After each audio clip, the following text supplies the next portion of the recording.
Hello दोस्तों, मैं परबत सिंह राणावत गुजर प्रतिहारों से संबंधित प्रश्नों का दूसरा पार्ट लेके आ रहा दोस्तों, जिससे आपकी अधिकतम सहायता हो सके।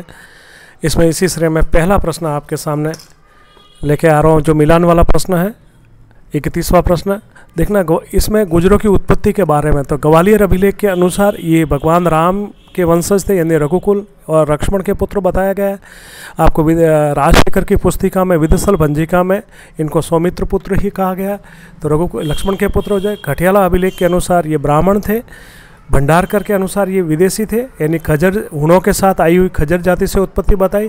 और हर्षनाथ के अभिलेख में इनको जो बताया गया वह चौहानों का सामंत बताया गया। तो दोस्तों ये है इसका मिलान, सही आंसर। 32वां प्रश्न दोस्तों आपके सामने कि गुजरों की शाखा कितनी थी। तो दोस्तों गुजरों की जो शाखा है मुणोत नैणसी के अनुसार वह इनकी 26 है। ओके दोस्तों। 33वां प्रश्न दोस्तों, हरिश्चंद्र ने मंडोर का प्रशासक, मतलब हरिश्चंद्र ने अपने बाद जोधपुर का प्रशासक किसे नियुक्त किया? तो अपने पुत्र रज्जिल को दोस्तों नियुक्त किया था। इसका सही आंसर हो जाएगा रज्जिल। 34वां प्रश्न दोस्तों, जालोर दुर्ग के वैसे जालोर दुर्ग के निर्माता प्रतिहारी माने जाते, लेकिन उन प्रतिहारों में से भी कौन? तो नरभट्ट, वत्सराज, हरिश्चंद्र, नागभट्ट प्रथम। तो दोस्तों नागभट्ट प्रथम हो जाएगा इसको आंसर। 35वां प्रश्न है, निम्नलिखित में से हरिश्चंद्र से संबंधित कौन सा कथन गलत है? दोस्तों कहने का मतलब इस प्रकार के प्रश्न वर्तमान में प्रश्नों का ट्रेड बनते जा रहा है।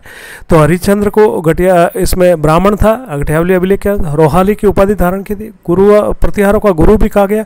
घटियाला अभिलेख लिखवाया था, ये दोस्तों नहीं है। घटियाला अभिलेख 861 में कुकुक प्रथम ने लिखाया था दोस्तों। तो ये संबंध तथ्य जो कुकुक प्रथम से था। नरभट्ट से संबंधित तथ्य गलत।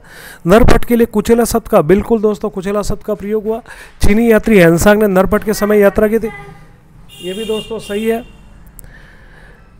हेनसांग ने नरभट्ट के लिए पहली शब्द का प्रयोग किया, ये भी सही था। हेनसांग ने मंडोर को पिलीपेला कहा था, नहीं दोस्तों। हेनसांग ने भीनमाल को पिलीमोला कहा था, ये सही। तो द ऑप्शन इसका गलत हो जाएगा, जो इससे नरभट्ट से संबंधित नहीं है। द ऑप्शन दोस्तों। ओके। 37वां प्रश्न, नरभट्ट से संबंधित कौन सा? तो वही है दोस्तों, प्रश्न रिपीट हो गया, द वाला ही इसमें सही है। 37वां प्रश्न, नागभट्ट प्रथम से संबंधित कौन सा तथ्य गलत है? नागभट्ट उज्जैन में हिरण्यगर्भ किया था, बिल्कुल दोस्तों। इसके पुत्र तात ने जब संन्यास ग्रहण कर लिया था तो अपने एक और पुत्र प्राप्ति के लिए हिरण्यगर्भ किया था। अरबों का आक्रमण इसके समय हुआ था, अरबों को पराजित कर नारायण की उपाधि पर। जोधपुर में विष्णु मंदिर का निर्माण दोस्तों इसने नहीं करवाया था। जोधपुर में जो विष्णु मंदिर का निर्माण है वो नागभट्ट द्वितीय ने करवाया था दोस्तों। ओके। 38वां प्रश्न दोस्तों, मीर भोज के संबंध में कौन सा तथ्य गलत है? मीर भोज ने आदिवरा के उपाधि धारण की थी, आदिवरा के सिक्के भी धारण किए थे। इसकी जानकारी हमें इसके चांदी के सिक्कों से ही मिलती है। प्रभास की उपाधि धारण की थी, बिल्कुल दौलतपुर अभिलेख के अनुसार। रघुकुल तिलक ये भी की थी ग्वालियर अभिलेख के अनुसार। त्रिराष्ट्र संघर्ष इनके समय प्रारंभ नहीं हुआ था दोस्तों, नहीं। त्रिराष्ट्र संघर्ष जो प्रारंभ हुआ था वो वत्सराज के समय हुआ था। ऑप्शन द इससे संबंधित नहीं है दोस्तों। ओके। समाप्त हुआ था मीर भोज के समय, तो द वाला इसका सही है दोस्तों। 39 प्रश्न, गुजर प्रतिहारों का कौन सा शासक राजधानी कन्नौज से उज्जैन ले गया था? दोस्तों वेरी मोस्ट इंपॉर्टेंट प्रश्न, मिहिर भोज इसका सही हो जाएगा। ओके दोस्तों।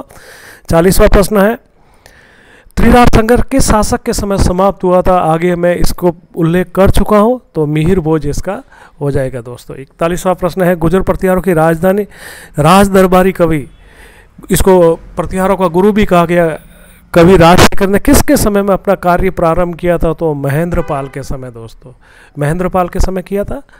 42वां, कपूर मंजरी काव्य मीमांसा विदसल भंजिका के लेखक कौन है दोस्तों? ये राजशेखर ये दोस्तों, जो इनका दरबारी कवि था, साहित्यकार था।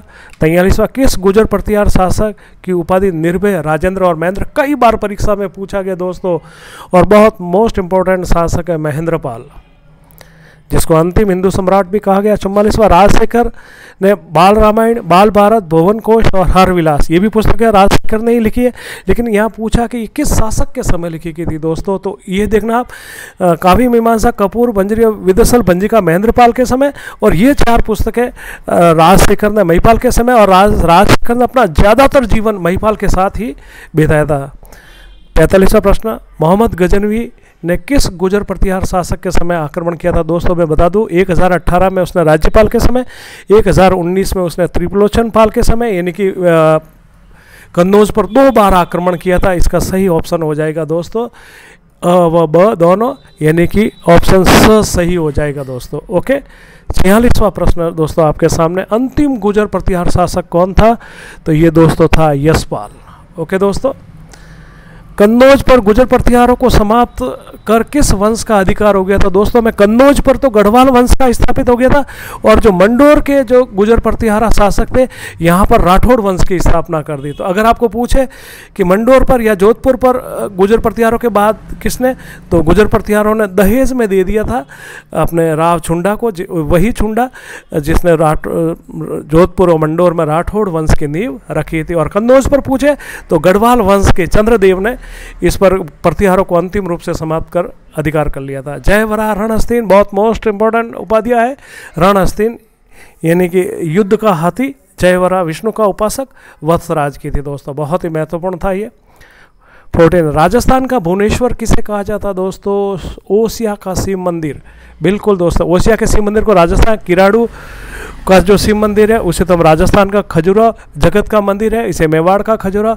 जोधपुर का महामंदिर जो नाथ संप्रदाय से संबंधित है और राजा मान सिंह प्रथम ने इसको बनवाया था दोस्तों। ओके, 50वां प्रश्न दोस्तों आपके सामने, राजस्थान का सबसे बड़ा सूर्य मंदिर जिसे राजस्थान का महिषासुर मर्दिनी भी कहा जाता है, इसका दोस्तों मैं बता देता हूँ, ओसिया का सचिया माता का मंदिर इसका सही हो जाएगा। बाकी मंदिरों का उल्लेख हम आगे कर चुके हैं।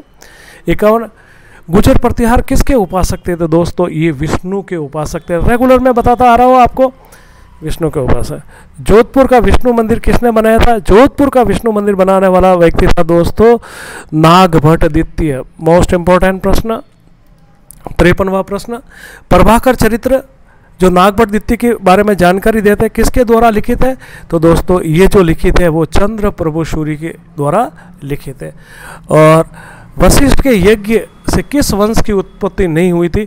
तो मैं बार बार बता रहा हूँ दोस्तों, पाल, प्रतिहार, परमार और चालुक्य से, पाल इसमें से नहीं है, प्रतिहार, परमार, चालुक्य इन सब की हुई थी दोस्तों। ओके, तो पाल इससे रिलेटेड नहीं है, परमार, प्रतिहार, चालुक्य इन सब की और चौहान इन सब की उत्पत्ति तो वहीं से हुई थी।